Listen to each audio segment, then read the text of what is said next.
to Charles Sumner took out his cane that was embossed in a kind of hard finish and beat Sumner over the head with it until Sumner was put into a coma.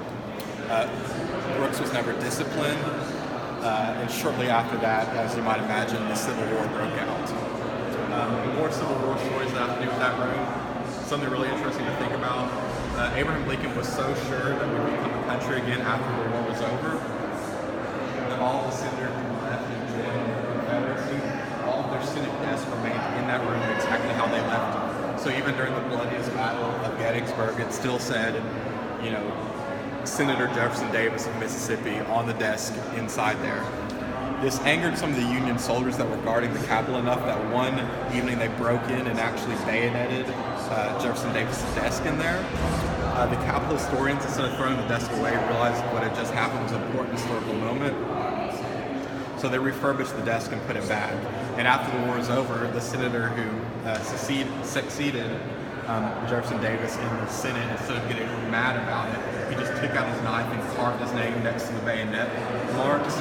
And every senator who's had that desk since Jefferson Davis has also carved their name next to the other names. Now, since about the 1980s, the Capitol historians have said you have to stop carving up the desk, so they've used Sharpie to write on them since then. So that desk is still used and it's in the gallery.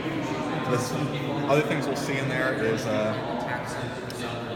you'll see the speaker's desk, that's original, or the president's desk, that's original. In this case, the vice president, who's the president of the Senate. The Golden Eagle in there is original. Other things we'll see in there original is one of the most expensive portraits in DC, the Porthole painting of George Washington. That is,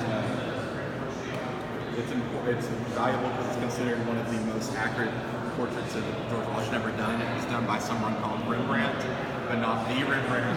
His name was Rembrandt Peale, and his father named all of his kids after different famous European artists. Rembrandt Peale's father was friends with George Washington and decided to take a young Rembrandt Peale out to Mount Vernon, where he did sketches of George Washington.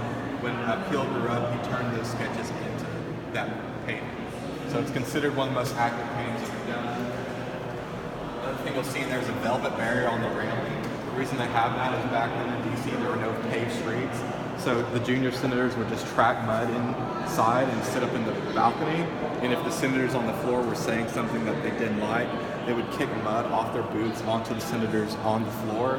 And that's where we get the term mudslinging in politics from, is they literally used to sling mud on each other. Very interesting.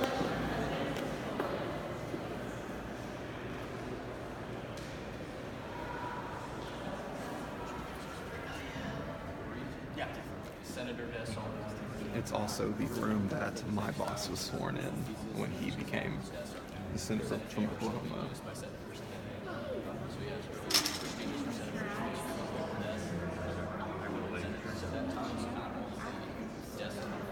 After the Senate was done using it, then the Supreme Court came, and this is where they decided Plessy versus Ferguson.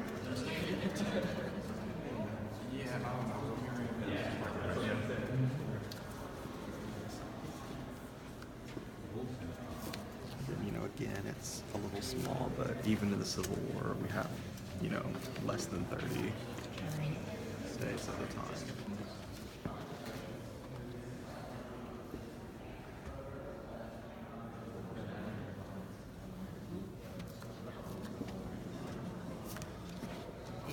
After the Senate left these chambers for the new chambers in that giant hallway, the Supreme Court followed them up here and used this for their chambers for a couple years before they built the giant Supreme Court building out on the east side. This picture as we're leaving shows what the room looked like when the Supreme Court